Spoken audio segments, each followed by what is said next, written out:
Hello, friends. It is me again. And here we are talking about our games of February, which is finally out. It took me a little bit to actually make this video, though it is the day it comes out. I had to prepare myself mentally. But I wanted to make sure this gets out there before too much time has passed. So, it looks like we have an interesting set of games this month. Some of which I have seen before, some of which I have not. So let's go over them one by one, like always. Starting up, we have Life is Strange, True Colors. This is the sequel to the original Life of Strange. I have played a little bit of it. I don't think it had the same charm as the first one, but it's not bad. It's really not bad. So, if you don't know anything about Life is Strange, we'll go over what it is. It is a narrative journey, but it is a bold new era of the award-winning Life is Strange begins. Okay, with all new playable lead character and thrilling mysteries to solve. Alex Chen has long surpassed her curse, the supernatural ability to experience, absorb, and manipulate the strong emotion of others, which she sees as blazing colored auras. When her brother dies in a so-called accident, Alex must embrace her volatile power to find the truth and uncover the dark secrets buried by a small town. So discover the shocking secrets behind your brother's death in an emotional roller coaster of an adventure. Feel everything. Change fate and change lives with the psychic power of empathy. Everyone should have empathy, right? It shouldn't be a psychic power. Just be cool, be kind, be gentle. Build trust with the townsfolk and embrace friendship or romance with Ryan and Steph. Oh, can you do both or just one at a time? I don't know. A truly personal story. Make tough decisions and choose your own future. Freely roam the streets and stores and hidden spaces of Haven Springs and meet unforgettable characters. Oh, and you have a whole bunch of different outfits you can put on. And it's got an exclusive soundtrack. So the game is basically, it's 90% very positive. It's story-based driven. Graphics are really well up there for what it's worth. There's going to be some drama scenes. I wouldn't say action-y, but it is narrative driven by nature. Next up, we have Scorn, a complete opposite of the last game that we've got. This is a 77% mostly positive. I have not personally played this game, but I have watched CJU on YouTube. If you're not watching him play horror games, I don't know what you're doing. Scorn is an atmospheric first-person horror adventure game set in a nightmarish universe of odd forms and somber tapestry. It's like H.R. Geiger just completely just bled himself all over everything here. It's very surrealistic. Horribly. It is designed around the idea of being thrown into the world, isolated and lost inside this dreamlike world. You will explore different interconnected regions in a non-linear fashion. The unsettling environment is a character itself, and it is unsettling. A lot of goop, a lot of grime, a lot of blood, a lot of guts, a lot of just weird shapes. Get a couple of different weapons. There is some action bits to it, so that you'll have to shoot and stuff like that. As you can see here, you do have some inventory and ammo management. I say if you like first-person shooters and you like sort of the dark, atmospheric sort of games, this is really up there. It is very different. All right, next up we have the remaster of Destroy All Humans 2, Reprobed. So, if you don't know anything about Destroy All Humans, it's kind of like a comedy game where you're an alien or running around just trying to kill everybody in insane fashions, following different sort of checkpoints and special things that you can do. I don't think it's as good as Goat Simulator in that sort of fashion or whatever, but I think it's kind of fun. Says Crypto is back when licensed to probe. The alien invader returns groovier than ever. Experience the swinging 60s in all its chemical-induced glory and take revenge on the KGB for blowing up your mothership. You'll have to form alliances with members of the very species you came to enslave. Show those hippies who's boss, using classic weapons and new technology like the meteor shower. This is, and it's multiplayer too. So it's explore 1960s Mother Earth and unload your trusty saucer all over her fictional cities. That's an interesting way to put that. As you can tell, it is a comedy game. Next up, we have Beacon Pines. This looks interesting. It looks very narrative. Beacon Pines is a cute and creepy adventure set within a mysterious book. You play as both the reader of the book and its main character, Luca. Something strange is happening at the old warehouse, and Luca and his friends seem to be the only ones taking notice. Sneak out late and make new friends, uncover hidden truths, and collect words that will change the course of fate. So rewrite past events by using charms, and I guess you can change specific words to change the fate. While helping Luca investigate in the strange goings-on in Beacon Pines, you'll collect special golden charms, each with a word engraved on it. These charms can be used at certain turning points in the story to fill in a blank word and drastically change everything that follows. Discover different story paths. As a book reader, you'll navigate the story turning points using the Chronicle, an interactive story tree that branches and grows along with your choices. Exploring one set of events can unlock new charms to use on another branch, leading you to jump back and forth between entirely different versions of the story in order to unravel the mysteries of the heart of Beacon Pass. Yeah, it is kind of cutesy. You know, you got a lot of animal stuff going on right here. The art style is really interesting. I wouldn't mind playing something like this. Next up, we have There Is No Light, the enhanced version. This looks like a Metroidvania.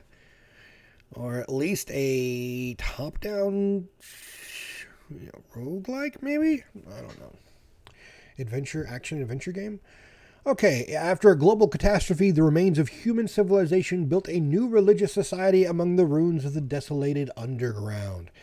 They have forgotten the light of the sun and are now blindly following the new god, the Great Hand. Once every few years, the hand comes down to the people of the central station and takes away the chosen newborns to the world hidden behind the gates of the sanctuary. The hero embarks on a dangerous journey through the hostile world to find a way to open the gates and bring his child back. That's kind of cool. Atmosphere's pixel art world, unique combat system, just yourself for every foe and boss by switching between 4 main weapons on the go. Thrilling and emotional story for 25 hour long, 70 types of enemies, 1,000 dialogues and karma system, useful skills. Yeah, it's an action RPG. I do kind of like the pixel art though. It's very interesting. I like the art style. That looks awesome. Huh. Ooh, look at that. I definitely like the art style. Art style is top notch. 74% mostly positive. Next up, we have Children of Silent Town. Silent Town? Silent Town. Whichever way you would like to pronounce that. 87% positive. That's pretty good. During the day, the forest is calm and peaceful. It is during the night that you can hear the roars of monsters. Accompany Lucy and her friends in this grim, beautifully hand-drawn adventure game by the creators of Little Briar Rose, in collaboration with Studio Luna 2. Lucy is afraid of the forest, just like any other child. Every night, the echoing roars rob her of her sleep. Not even her dreams are a safe place where she could play. People disappearing is nothing uncommon in the village, but this time, Lucy is old enough to investigate on her own, or so she thinks. Children of Silent Town is a point-and-click adventure game telling a mysterious and endearing story. Explore the town and its dangerous surroundings. Meet its quirky inhabitants, solve puzzles, and monster minigames. Alright, point-and-click adventure, not bad. So it's a puzzle game, point-and-click adventure, 87%. Got an interesting art style and kind of creepy atmosphere. Alright, nice. If this is sort of your thing, this might be really cool. Next up we have Oaken. I have never heard of this. Looks almost like a tower defense game. The world of Oaken is a mythical place existing in a not easily defined space and time. It is stretched among the branches of the great oak.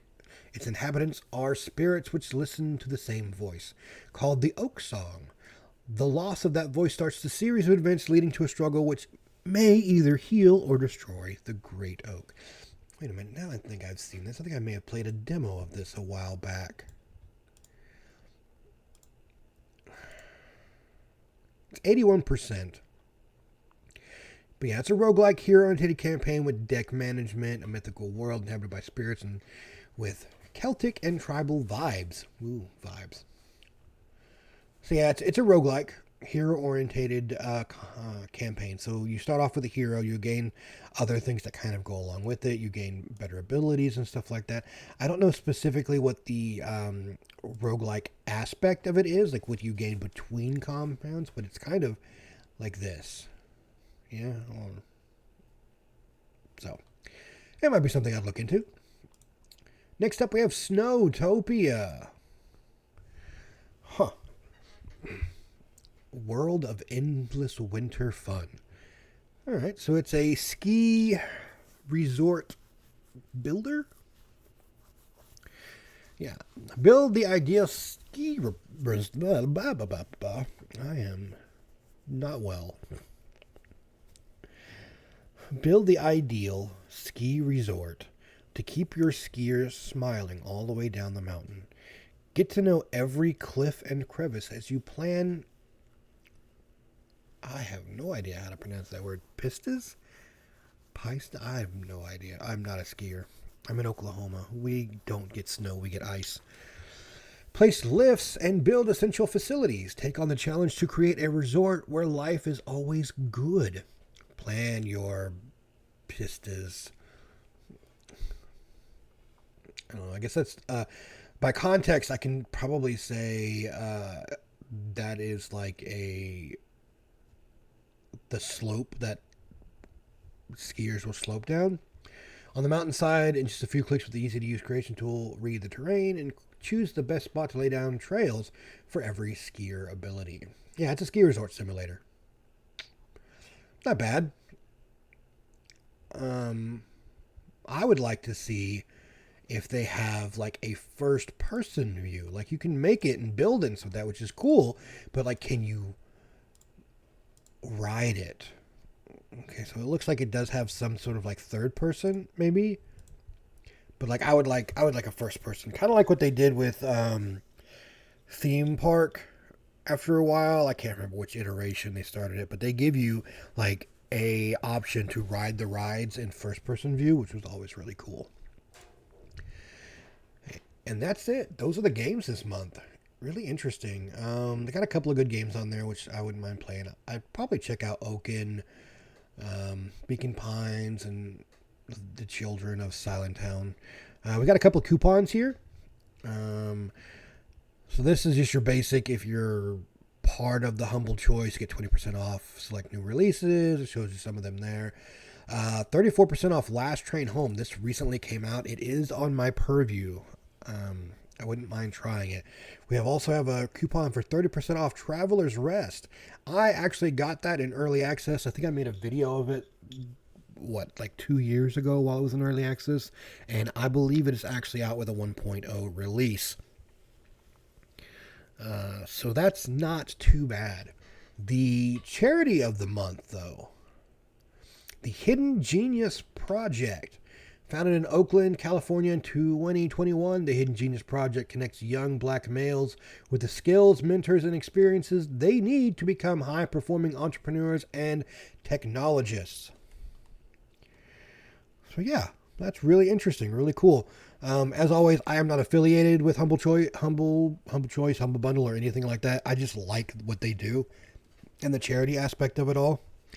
And you get decent amount of games and decently priced games for, the amount that you pay a month. So I have actually been a member for quite a while, going on several years now, and I don't plan to stop yet. Probably until my computer decides that it doesn't want to run anymore, and hopefully get a new computer and then go that route. But until then, guys, let me know in the comments what games that you're thinking about playing. If you're thinking about playing it at all, what are your thoughts on these? Do you think it was a good month, a bad month? What are your feelings? And I hope the rest of your time is filled with happiness and love.